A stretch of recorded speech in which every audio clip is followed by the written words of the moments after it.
The massive screen in the Galactic Council chamber showed a small dot moving across space. Around the circular table, representatives from 30 different alien species leaned forward, their eyes fixed on this unexpected discovery. Some had tentacles, others had multiple eyes, but all shared the same look of curiosity mixed with dismissal. "Another primitive species learning to crawl through space," said first speaker Drox, his scaled skin reflecting the blue light from the screen. He waved one of his 4 arms carelessly. "Hardly worth our attention." But Admiral James Reed, watching from the bridge of the Earth Defense Force flagship Guardian, knew better. He stood straight and tall, his weathered face showing no emotion as he reviewed the latest intelligence reports. The aliens had finally noticed humanity's presence, just as planned. "Status report," he commanded, his voice firm but calm. Lieutenant Banks looked up from her console, her fingers still dancing across the holographic controls. "They're scanning our outer colonies, sir. Just as you predicted, they're focusing on our larger structures and completely missing our defensive networks." Reed allowed himself a small smile. The aliens' arrogance would work in humanity's favor. While they looked for massive space stations and giant warships, Earth's real strengths remained hidden in plain sight. Back in the council chamber, the discussion had turned heated. Representative Klax of the Star Empire slammed his metallic fist on the table, making several delegates jump. "Look at the size of their ships," he growled, zooming in on a human transport vessel. "It's barely larger than our personal shuttles. Their entire fleet could fit in one of our carrier bays." His laughter echoed through the chamber, joined by several others. The transport ship in question, the HS Pioneer, was indeed small by galactic standards. But its captain, Robert Miller, knew what the aliens didn't. Inside its compact frame, the Pioneer packed enough computing power to run a small city and engines that could outmaneuver anything twice its size. "Sir," his navigation officer reported, "we're being scanned again. They're really interested in our size." Miller nodded, maintaining his course. "Let them look. The smaller they think we are, the bigger their surprise will be." The Council's scientific division presented their analysis next. "Their technology appears to be at least 3 generations behind galactic standard," the lead researcher declared. "Their ships use primitive fusion drives, their weapons are basic particle accelerators, and their shields." He paused for dramatic effect. "They don't even register on our standard scales." What the alien scans didn't show were the quantum-compressed power cores, the micro-singularity engines, and the phase-shifted shield systems that human engineers had perfected. Earth had learned long ago that efficiency mattered more than size. Admiral Reed received the Council's assessment with quiet satisfaction. "Time to move to Phase 2, he announced to his command staff. "Send word to all fleet commanders.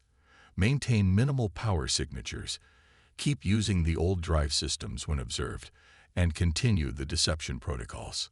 The result of the Council's debate was swift and predictable. Earth was classified as a Level 3 developing species, barely worth monitoring. The Star Empire's representative was even granted permission to establish observation posts near human space, a thinly veiled excuse for military positioning. They recorded their verdict in the Council archives. The species calling themselves humans possess limited spacefaring capabilities. Their fleet, while numerous, consists of vessels too small to pose any significant threat to established galactic powers. Recommended action: minimal diplomatic contact, standard containment protocols. As Reed read the Council's decision, he thought about the centuries of human history that had taught them to build smarter, not bigger.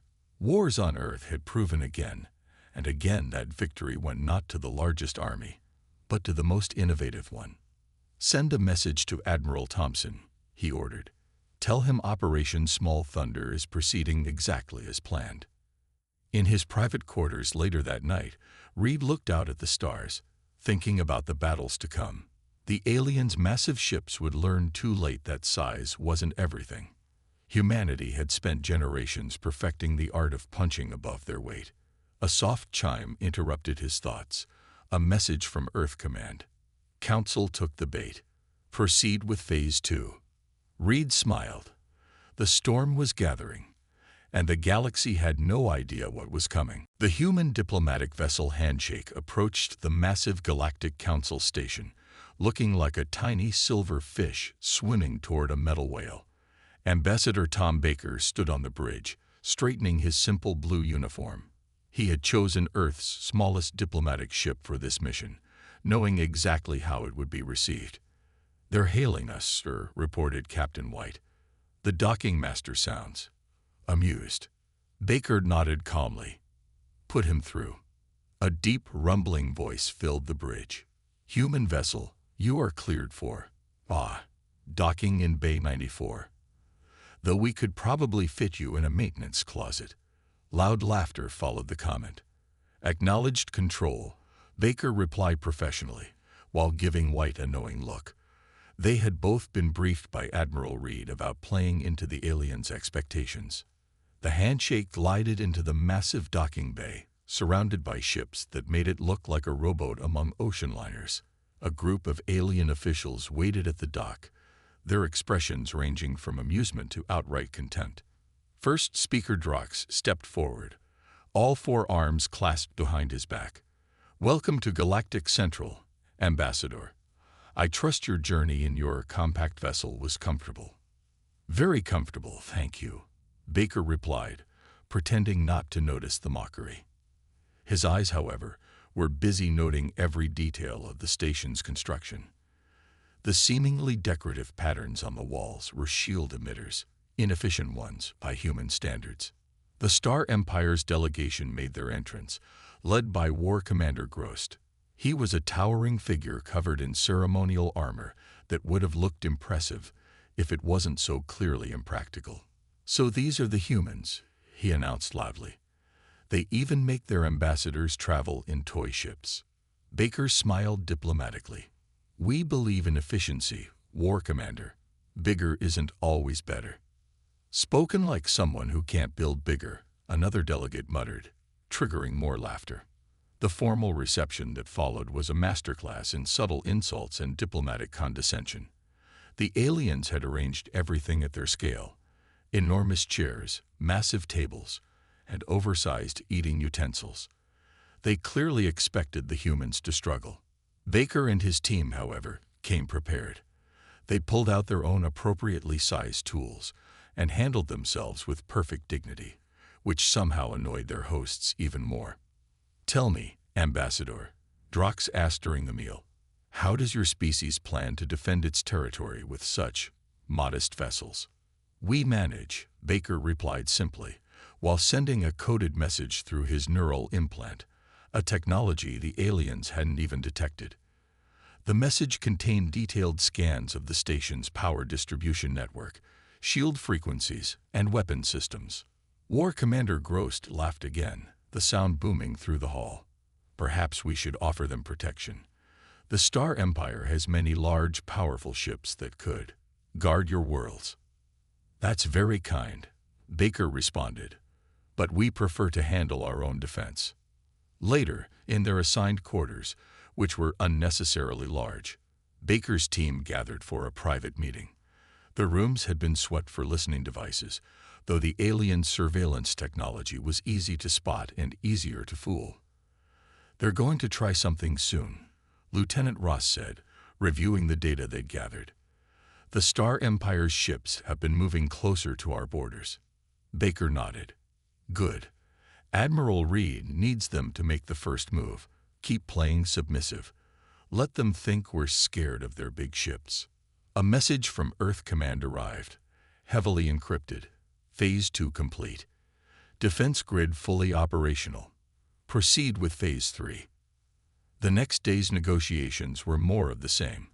The Council offered protection, assistance, and guidance, all thinly veiled attempts to establish control over human space. Baker deflected each offer with carefully calculated meekness. "Your species shows wisdom in recognizing its limitations," Drox said patronizingly. "Rest assured, the Council will help humanity find its proper place in the galactic community." Baker bowed slightly.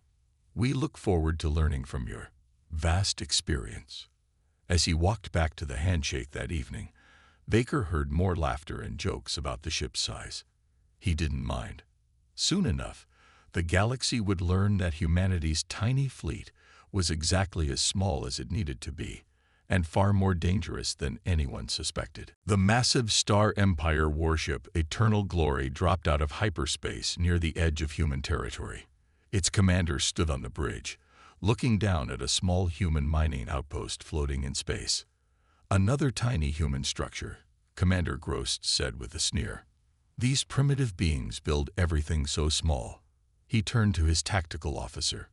"Move closer. Let them see what a real warship looks like." On the mining outpost, alarms began to sound. Chief Martin looked at his screens and smiled slightly.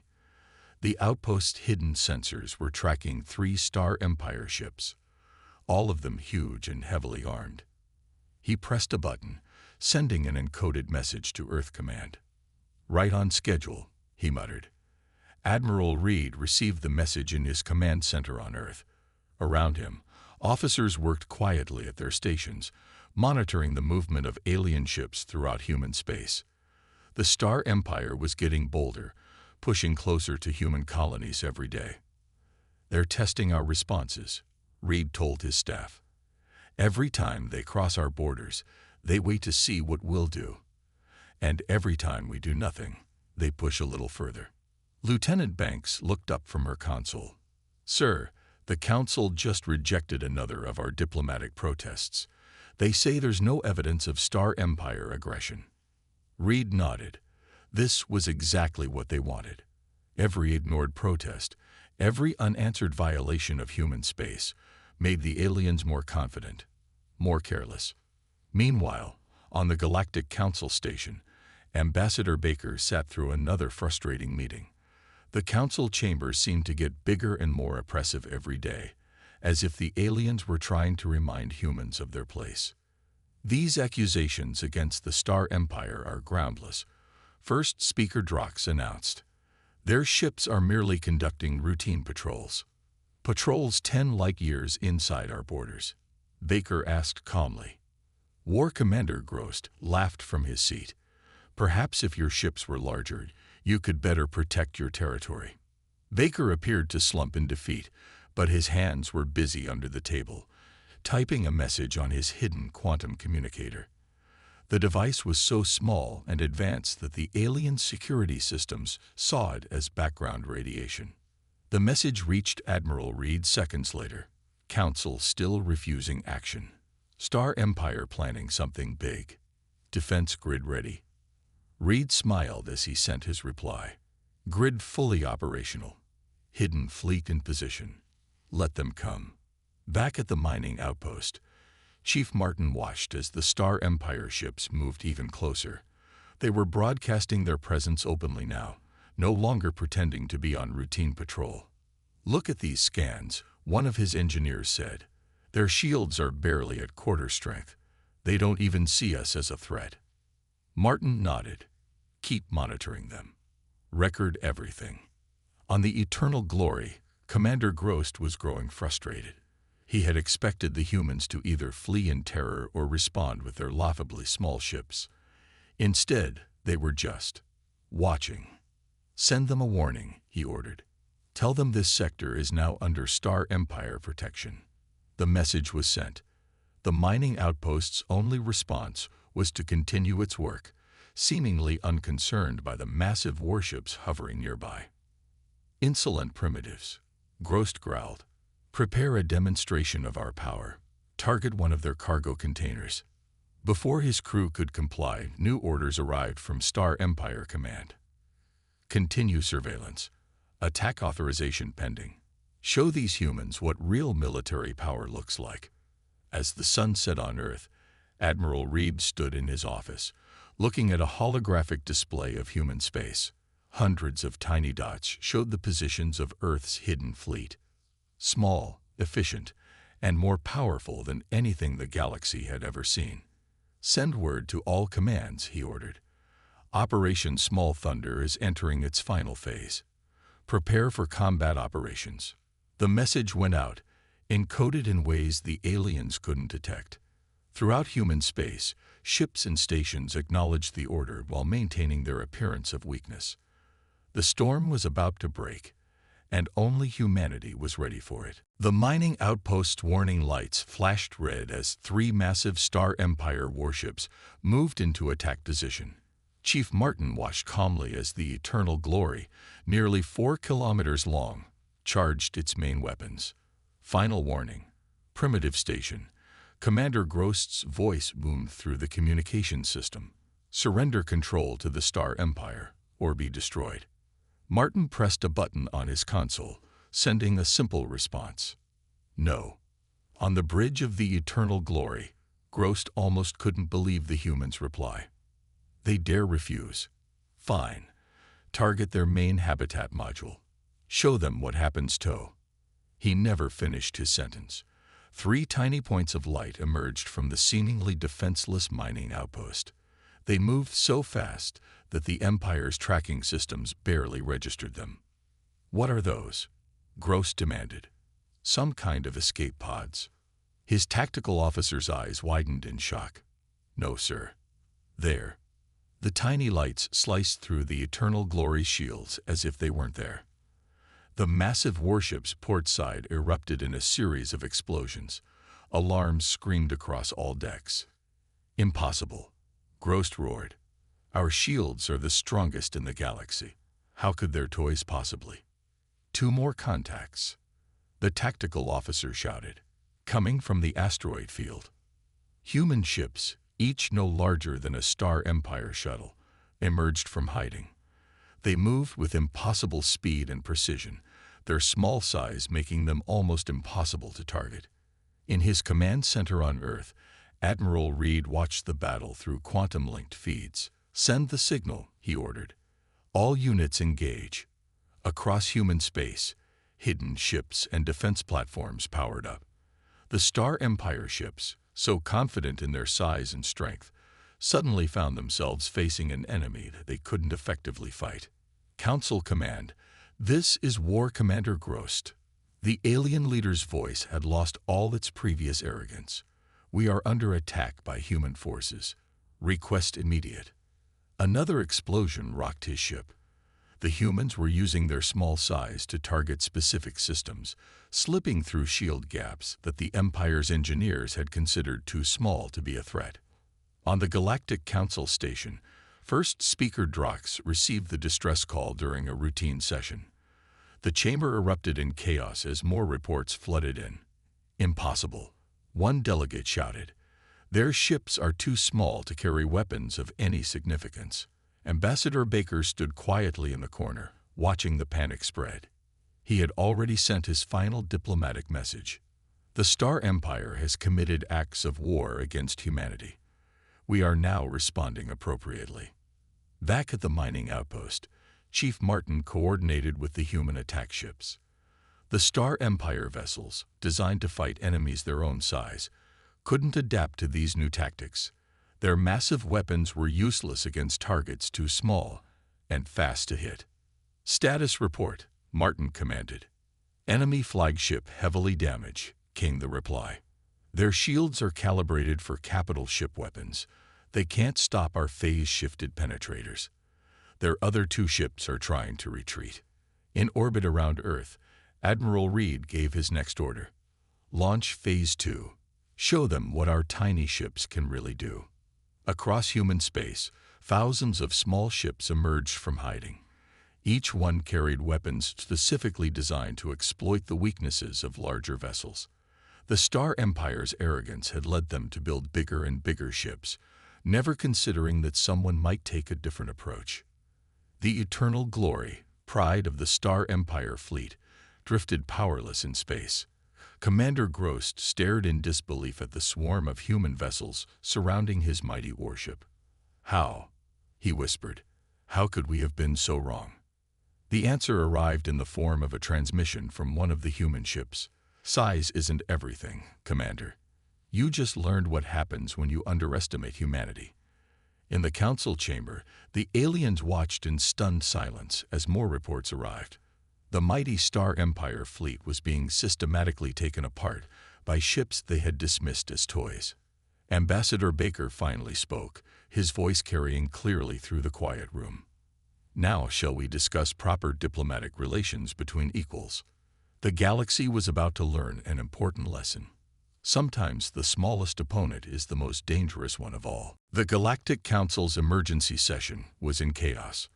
On the main screen, footage showed the once mighty Eternal Glory, now powerless and surrounded by ships a fraction of its size. The Star Empire's delegates were shouting, demanding immediate action against the humans. First Speaker Drox banged his gavel, calling for order. We need to understand what we're dealing with. How are these tiny ships defeating our strongest vessels? Admiral Reed chose that moment to send the Council a full technical briefing on human ships. As the data appeared on their screens, the alien leaders fell silent. Impossible, whispered the Council's chief scientist, all six of his eyes wide with shock. They'd perfected quantum-compressed power cores. In ships that small. Ambassador Baker stood at the center of the chamber, no longer playing the role of a meek diplomat. While you were building bigger ships, we focused on building better ones. Our vessels may be small, but they pack more power per cubic meter than anything in your fleet. The technical readouts told a story that shattered every assumption the galaxy had made about humanity. Each human ship carried engines that could outmaneuver anything twice their size, weapons that could slip through shield frequencies designed for capital ships, and power systems that the aliens had thought impossible to miniaturize. On the bridge of his flagship, Admiral Reed watched as the Star Empire launched its counterattack. Huge warships jumped into human space, their weapons charged and ready. They still think size equals power, Reed said to his crew. Show them how wrong they are. The human fleet moved like a swarm of deadly insects. Their small size let them dodge the massive energy weapons of the Empire ships. Every gap in the alien shields, every blind spot in their targeting systems, became a weakness for the humans to exploit. Admiral, Lieutenant Banks reported, the Empire ships are trying to adjust their shield frequencies. Reed nodded. Too late. They designed their entire defense doctrine around stopping weapons their own size. They never thought anyone would make ships small enough to slip through their guard. In the council chamber, the alien leaders watched in growing horror as more battle reports arrived. The Star Empire's mighty fleet, with ships that could house entire cities, was being systematically dismantled by vessels they had once mocked as toys. Look at their maneuvers. The Star Empire's fleet admiral growled. No ship that small should be able to turn that fast. Baker smiled. Size becomes a weakness past a certain point. Admiral, your ships are so big that their own mass works against them. Ours are exactly as large as they need to be. No more, no less. On the front lines, a human destroyer group demonstrated this principle perfectly. They danced between the shots of an Empire dreadnought, too small and fast to target effectively. The massive alien ship, trying to track multiple small targets, couldn't bring its main weapons to bear quickly enough. This is Imperial Dreadnought Victory calling for support. Its commander shouted. These human ships, they're inside our minimum targeting range. The reply came back. Impossible. Nothing can survive that close to our shield generators. But the humans had designed their ships precisely for this kind of combat. While the aliens had built their vessels like floating fortresses, humanity had created space-borne strike fighters, optimized for speed and precision. In his command center, Reed received a message from Earth Command. All fleet elements report success. Enemy forces retreating across all sectors. Send word to Ambassador Baker, Reed ordered. Tell him to give the Council our terms. Baker delivered humanity's message to the stunned Council. We don't need giant ships to protect our space. We don't need massive weapons to defend our people. What we need is for you to understand that humanity will not be underestimated again. The galaxy was learning a harsh lesson. Sometimes the most dangerous predator isn't the largest one. It's the one that evolves to exploit its opponent's weaknesses. The Star Empire's supreme commander stood on the bridge of his super dreadnought, the Imperial Might. The massive ship was the size of a small moon, bristling with weapons that could destroy entire fleets. Behind it, 100 capital ships formed up for what they planned to be the final battle against humanity. "These humans have been lucky so far," he announced to his fleet. "But luck runs out against true power. Today we will crush their tiny ships and remind the galaxy why size matters." Admiral Reed watched the enemy fleets approach from his command ship, Guardian. Though it was only a fraction of the Imperial Might's size, it carried technology that the aliens couldn't begin to understand. "All ships, execute Battle Plan Thunder," Reed ordered calmly. "Remember your training. Hit them where they can't hit back." The human fleet split into smaller groups, each one targeting a specific weakness in the massive alien ships. Years of being underestimated had taught humanity exactly how to fight opponents many times their size. "Sir, they're launching fighters," Lieutenant Banks reported. Reed nodded. The Empire's fighters were each the size of a human cruiser, powerful but slow. "Let them come. Show them what real space combat looks like." The battle began with a display of power from the Imperial Might. Its main gun fired, creating a beam of energy wide enough to swallow a dozen human ships. But when the light faded, the human fleet was unarmed. They had scattered like startled birds, too quick to track. "Impossible," the Supreme Commander shouted.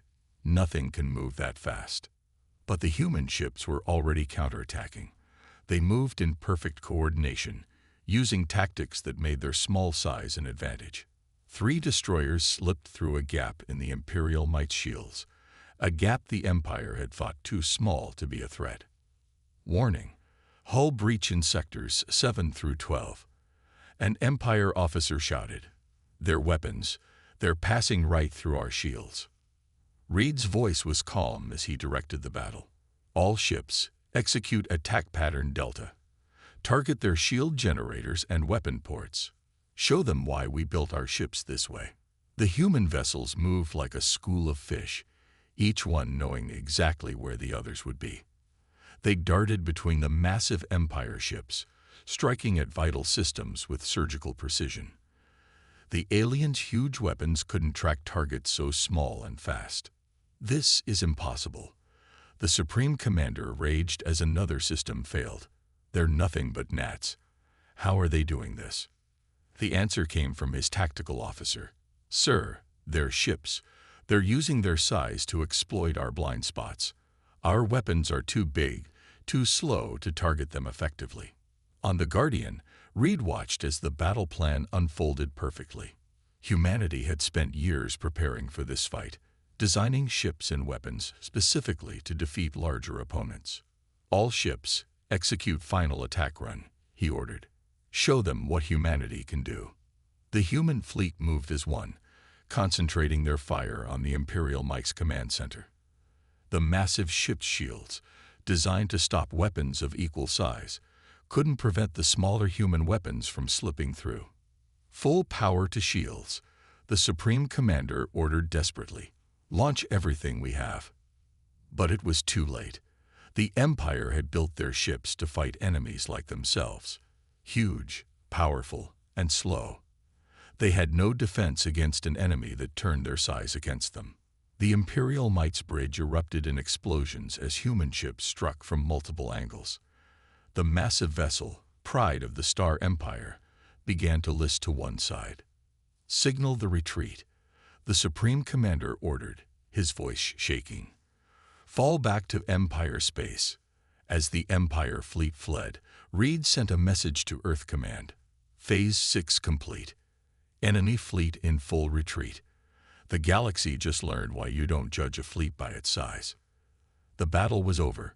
Humanity's tiny fleet had proven that innovation beats raw power every time. The Galactic Council chamber was unusually quiet. Gone were the loud laughs and mocking comments about human ships. Instead, the alien delegates watched with newfound respect as Ambassador Baker walked to the center of the room. First Speaker Drox, his previous arrogance replaced by careful politeness, addressed the chamber. The Council recognizes Earth's ambassador.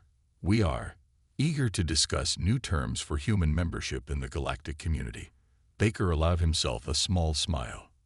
Thank you, First Speaker. Humanity is happy to join the galactic community as equals. On the main screen behind him, footage showed the battle that had changed everything. The mighty Imperial Might, once the largest and most powerful ship in known space, was being towed back to Star Empire territory for repairs. Its massive hull was covered in precise, surgical strikes from weapons that had been dismissed as too small to matter. The Star Empire, Baker continued, has agreed to withdraw all forces from human space and pay compensation for their aggression. The Star Empire's new representative, who had replaced the disgraced previous one, nodded quickly.